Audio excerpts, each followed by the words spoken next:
Ahí lo tienen, no te va a gustar. Hoy en el Teatro Solís. No solo en el marco de 25 años tour. Estamos con Leo Borges. Buen día, bienvenido, Leo. Buen día, ¿cómo andan? Leito, decime una cosa. ¿No te impresiona que No te va a gustar tenga un cuarto de siglo de trayectoria? Mira, te voy a contar una cosa. Hace muchísimos años estaba escuchando la radio y vas a ver cuántos años hace. Estaba escuchando una radio y bueno, y una banda nueva estaba hablando, ¿no? Y estaban presentando un demo, presentando un par de temas. Uno de ellos era Déjame Bailar, un tema que fue muy famoso, ¿no? Entonces le preguntan cómo se llama y le dijo No te va a gustar. Y me pareció un nombre tan horrible, tan espantoso. Y él contó la historia, Branciali contó la historia de que habían venido, él traía el nombre, ¿no? Un nombre X, ¿no? Y un muchacho le dijo... ¿Y qué nombre es? Y le dijo, no te va a gustar. ¡Pa, qué buen nombre! Es verdad. Hace 25 años, de hecho. Claro, pero porque, no sé, me sigue sonando... Estoy exagerando con esto que voy a decir ahora. Se lo comentaba hoy a Dieguito en el arranque del programa. Que No te va a gustar es todavía una banda joven de las que recién arranca. No, loco. Hace 25 Son veteranos ya. Ya son viejos. Más viejos eras vos, pero ellos ya son viejos. Claro. Es todavía lo que me resta por entender. Hablando de gente joven, Fermín Méndez Mincho ya se viene. A ver si Fermín podrá responder. ¿Está escuchando ahí, Fermín, lo que estamos diciendo? A ver si podrá responder. Dice, buen día, me gustan los comentarios sobre los titulares del País sobre Nacional. Porque hoy dije, claro, fíjate, la foto del diario El País muestra a Vergesio agarrándose la cabeza, ¿no? Yo digo, la pucha, Cerro Largo le gana a Nacional. Entonces, no tiene gracia, porque si gana Nacional, la foto es de Vergesio. Y si pierde Nacional, la foto es de Vergesio. Y Nacional... O sea, siempre lo mismo cuando es Peñarol, ojo, ¿no? No, y el titular es... Nacional sigue líder por poco. Claro, no, y además arranca y el comentario de pie foto dice, debido a un error propio, Nacional perdió. No, como, a lo mejor por otras razones, ¿no? No solo porque te equivocaste vos. Bien de cuando el hincha está molesto y enojado, ¿no? Que cree que las cosas, claro. ¿no? Y como, pero yo igual lo quería sacar de esa lógica, en el entendido de que se trataban de los poderosos, Nacional y Peñarol. Para mi gusto aplica para los dos. Pero en todo caso, el oyente con todo derecho del mundo dice, pero no los veo tan críticos con parte del sistema periodístico que invisibiliza las manos continuas que le dan a Peñarol en los arbitrajes. Es patético, vergonzoso, y no escucho la seriedad con que debiera también criticarse estas prácticas de corrupción. Saludos, lo dice Leonardo. ¿Te imaginás, Leo? Estás hablando con un hincha de Liverpool, si estará harto, cansado y fastidiado que esas... Lo que yo no voy a entrar, porque es servir a esa lógica, es decir, que favorecen a Peñarol en contra de Nacional o favorecen a Nacional en contra de Peñarol, porque se anulan esas lógicas, ¿no? Sí, y queda claro. La cosa como charla entre ellos. Lo que queda un poco claro es que, digamos, si se favorece a alguien, es a los dos. Bueno, en desmedro de los más chicos. Entro en la discusión si estamos dispuestos a admitir eso. Sí, claro. Que se favorece a los dos en desmedro de los que tienen menos poder. Y los que tienen menos poder son todo el resto. Sí. Sin excepción. Bueno, mi querido Leo, estamos poniendo la mañana en camino, estamos en el 98.7 y volvemos a encontrarnos luego de un lunes que toda la semana, vos entenderás más que nadie. Sí, claro. Se la dedicamos a vos ni de Canal 4 y seguramente algo parecido pasó allá. No tengo idea, yo las mañanas nunca veo nada. Sí. Y si veo a mi mujer, imagínate. Pero además no la veo porque estoy acá. Se la dedicamos al análisis electoral de estos asuntos, simplemente a modo informativo, porque además durante todo este tiempo tu participación en columna siempre supimos mantener las veredas paralelas, que no se cruzan, ¿verdad? Y lo hicimos sin necesidad de aclarar nada, porque vos sos muy ético y muy profesional y no era necesario hacerlo, y también nosotros, así que también celebro eso. Pero en todo caso, para darle un poco de información a la gente, vos te presentaste con la posibilidad de ser electo como diputado por Canelones, por el lema Frente Amplio, detrás de la candidatura a la diputación, al Senado de Fernando Amado, exactamente, ¿no es cierto? Y no lograste la diputación, porque no era algo muy difícil, era muy complejo, digo, de alguna manera fue como una especie de cerrar filas atrás de Fernando.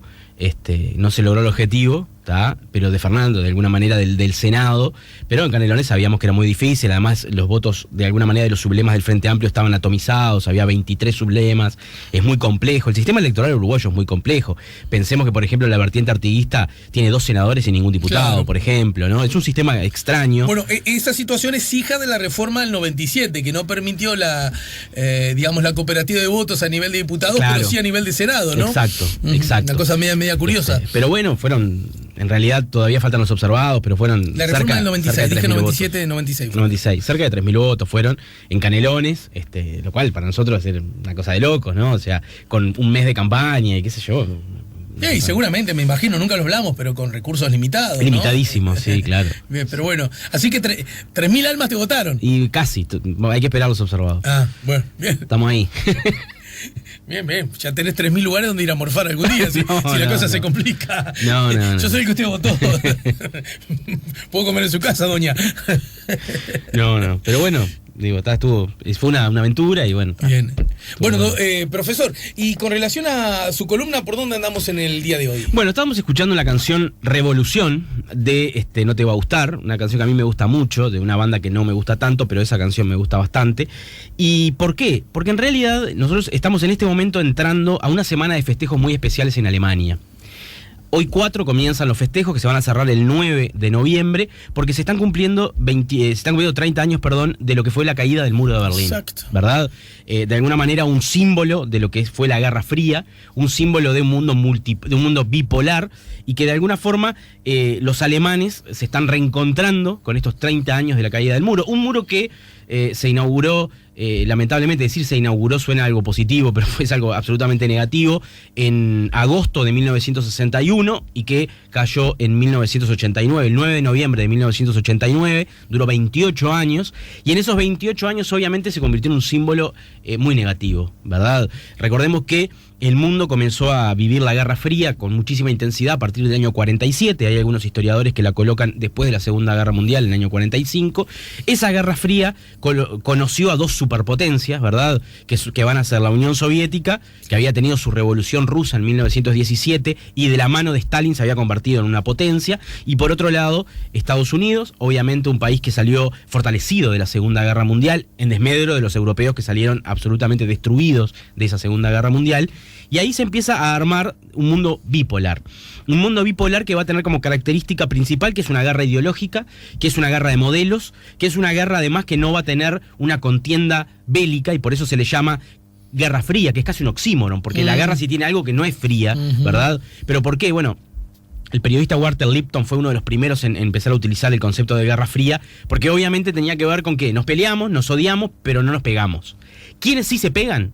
Bueno, nos pegamos en otros escenarios, pero no uno al otro, sino que utilizamos otros países como títeres, como herramientas, tanto uno como el otro, ¿no? Porque si Estados Unidos era imperialista, la Unión Soviética también, a su manera, era extremadamente imperialista. Entonces, esa guerra de modelos que se va a dar en el mundo entero y que va a tener muchos episodios que se les llama episodios calientes o conflictos localizados, que van a ser, bueno, la gente los conoce, la guerra de Vietnam, la guerra de Corea, el conflicto de los misiles de Cuba, va a tener también de episodio lo que va a ser el conflicto de Berlín, ¿verdad? Básicamente Alemania, después de la Segunda Guerra Mundial, Alemania queda dividida en 4 zonas de influencia de los 4 países más importantes en aquel momento: Inglaterra, Francia, Estados Unidos y la Unión Soviética. Básicamente, esas 4 zonas de influencia se convierten en 2 Alemanias. Una Alemania que va a ser la Alemania Federal, la RFA, que es la Alemania capitalista, y por otro lado, la Alemania comunista o socialista, el socialismo real. Recordemos que la RDA. La RDA, República Democrática Alemana. Que jugaron en el Mundial del 74. Exactamente. Y Barreto fue el técnico, el juez. El juez, exacto, y ganó la RDA. La RDA ganó, exactamente. Pero la que salía campeona es la otra. No, claro. ¿No? Entonces, de alguna en manera... Fútbol, sí, en otros deportes sí, claro. Que ganaba la RDA, fruto de esa lógica de los países socialistas de hacer especial hincapié en los temas deportivos, ¿no? Exacto. ¿No? Sí. Bueno, Cuba sigue siendo un ejemplo en ese sentido. Digamos, ¿no? que la Guerra Fría tuvo muchos episodios y uno de ellos fue el deporte. Un gran episodio de la Guerra Fría fue el deporte, justamente. Y hablando de robar, a la Unión Soviética en fútbol más de una vez la robaron. Sí, y una vez contra Uruguay. Sí. Bueno, ahí ya no me gustó tanto. Una pelota que se fue afuera. No, pero no había forma de comprobar que estaba afuera, ¿eh? Bueno, está. Entonces no la robaron. No, pero sistemáticamente, obviamente. No, pero esa jugada fue una jugada media rapidonga ahí, de cubilla. Sí, es verdad. Y gol de Espárrago. Gol de Espárrago, sí, claro, cabeza, lazo. En el alargue. En el alargue, exacto. Bien. Pero bueno, entonces... Después a Uruguay lo robaron porque no lo deja, le toca jugar con Guadalajara en Guadalajara. En Guadalajara y le cambiaron la sede, ¿no? Exacto. No, al revés. Sé que le cambiaron la sede, una cosa. Hoy día sería absurdo que ya conocés la sede de hace de aquí a 4 años ya conocés la sede, ¿no? Ahí la cambiaron. Porque Brasil está con la gente, acá ya está acostumbrado. Exacto. Nos ganó bien la cancha igual. Pero ese es otro tema. Pero bueno, entonces. A Mincho le podemos pedir auxilio en ese Estaría punto. bueno. El conflicto de Berlín, lo que genera básicamente es que Berlín quede partida al medio. ¿Tá? Queda partida, obviamente, y durante muchos años simplemente estuvo partida. Lo que pasa es que llegado el momento, en los años 50 y 60, comenzó una migración masiva desde la RDA a la RFA. Eso generó primero un cerco, después un alambrado, y finalmente, en un fin de semana, se levantó un muro con torretas con hombres armados. Eso generó, obviamente, no solo una partición geográfica, sino también sentimental. Familias que quedaron de un lado y del otro, hijos de un lado, padres del otro. Bueno, todo eso que de alguna manera también románticamente uno puede leer en algunas novelas o ver en algunas películas, sucedió. Y entonces, a partir de ahí, nace ese muro de Berlín en el año 61, que va a durar 28 años. Y que se va a convertir tristemente en un símbolo de esa guerra. Claro. ¿Tá? Porque, ¿qué pasa? La Guerra Fría, obviamente conoció muchísimos conflictos calientes, pero nunca se enfrentaron Estados Unidos contra la Unión Soviética, porque una de las características que uno puede leer en los libros es lo que se llama el equilibrio del terror. Si uno atacaba al otro, podría generar... Perdíamos Claro, perdíamos todos, porque obviamente podía generar un conflicto nuclear, ¿no? Ya Estados Unidos había demostrado el poderío nuclear en Hiroshima y Nagasaki al finalizar la Segunda Guerra Mundial, y la Unión Soviética en el 49 ya tenía bomba atómica. Por lo tanto, de alguna forma, el mundo sufría esa guerra. Creo que el episodio donde más sufrió la opinión pública fue con la crisis de los misiles de Cuba. Obviamente, el retiro de los misiles, de las vainas de los misiles por parte de la Unión Soviética, y que terminó con la carrera de Nikita Khrushchev, porque lo vieron como un hombre débil, y que de alguna forma generó la idea de que se había colocado un teléfono rojo, el famoso teléfono rojo entre el Kremlin y la Casa Blanca en Washington, que, bueno, no sabemos si existió o no, pero justamente lo peor de esta guerra es esto, no nos vamos a pelear nosotros, que se peleen los demás. Entonces, por ejemplo, tenemos la guerra de Vietnam, que fue una guerra que Estados Unidos perdió, o tenemos la guerra de Afganistán, que fue una guerra en la cual la Unión Soviética perdió. Pero bueno, este muro cayó en el 9 de noviembre de 1989, que fue histórico, nosotros nos acordamos, debe haber muchos oyentes que también se acuerdan, lo que significó, de alguna manera, hay una imagen que a mí me quedó grabada, que es un padre rompiendo el muro con una masa, con una especie de martillo gigante, y su hijo al lado, con un martillito pegándole al muro. Claro. Yo recuerdo hace muchísimos años de esto, yo estaba en sexto de escuela y fuimos a Radio Sarandí. De paseo de fin de año, mirá que paseo de fin de año. Bueno, Radio Sarandí nos pareció una cosa increíble, ¿no? Y entonces ahí estaba, nos saludó Taliche, que tenía un programa, y la mañana la hacía Never Araujo. Claro. Salió Never Araujo, nos habló a todos y nos mostró un pedazo del muro de Berlín. Cuando nos dijeron nos van a mostrar un pedazo del muro de Berlín, todos imaginamos algo impresionante. Y era un pedazo de bloque grafiteado. Y quedamos todos impactados. Vimos un pedazo del muro de Berlín. Después nos enteramos que en realidad se generó un comercio alrededor de los pedazos del muro de Berlín. Ni la muralla china. No. Yo creo que si juntamos todos los pedazos que hay en el mundo del muro de Berlín, podemos hacer la muralla china, claro, seguramente. Y hasta lo que a lo mejor te queda corto. Exactamente. Te daba para más, quiero decir. Después de la caída del muro, que fue prácticamente todo destruido, quedaron algunos trozos en realidad, Pink Floyd hizo un toque en el lugar donde estaba el muro, claro, que nada tiene que ver The Wall, claro, con... Primero que es muy anterior a esa caída. Exacto. Y segundo que tiene otro concepto, ¿no? Más absolutamente. Mucho más poético. Sí, claro. No es tan directo. Claro. Pero bueno, a partir de ahí Alemania se unificó, ¿verdad? Y la Guerra Fría no terminó ahí, porque la Guerra Fría va a terminar en 1991 con la caída final de la Unión Soviética y con la desintegración. A mí me gustaría, no sé, usted como siempre acá tiene libertad de cátedra, me gustaría seguir un poquito más analizando este tipo de cosas, porque yo recuerdo que el ex canciller de la República del gobierno nacionalista de la calle Herrera, Grossepiel, dijo en el fondo como buen blanco, ¿no? Y sus miradas internacionales, dijo que la caída de la Unión Soviética había sido, desde cierta perspectiva, en particular para los países más frágiles como los nuestros, una mala noticia. ¿Cómo no? Que haya caído la Unión Soviética con todo lo... Y él decía, porque ese equilibrio de dos grandes imperios, de alguna manera, para el funcionamiento de la humanidad, era una buena noticia por el equilibrio, ¿no es cierto? El hecho que... Ojo que las cosas se resignificaron con el potencial que ha ido adquiriendo cada vez más China, por ejemplo, ¿verdad?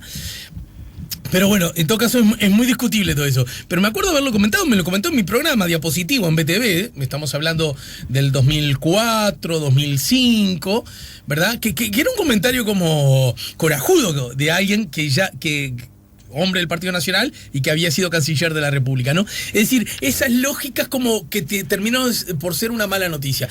Yo soy igual de los que cree que un muro, cualquiera en cualquier lado, pero un muro en medio de una ciudad que parte en dos una ciudad, que parte en dos un país, es una mala noticia por donde se le mire, ¿verdad? Sí, yo soy de los que cree eso. Y por lo tanto, no tengo miedo de sacar la pata, no saco la pata al lazo, al contrario, la dejo. Digo que la caída de ese muro inexorablemente es una buena noticia. Sí, claro. Es que la Guerra Fría de alguna manera significó una cosa muy trágica y terrible. Traigan la Guerra Fría a América Latina. Los golpes de Estado, todo eso es parte de la Guerra Fría. Lo que pasa es que los uruguayos estamos muy mal acostumbrados a analizar nuestro pasado reciente solo pensando en nosotros. Ay, mijo, pero escuchame una cosa. Si ahora hay un partido de derecha en Uruguay y no existía, tiene el 10%, ¿no es cierto? Y cuando ocurre en otras partes, son movimientos que son similares a lo que están ocurriendo en otra parte del mundo. Mirá, yo lo pienso así, pero se lo escuché a Gandini decir hoy, ¿no? Gandini, que supongo no está acusado de ninguna desviación ideológica foránea, que yo sepa, ¿no?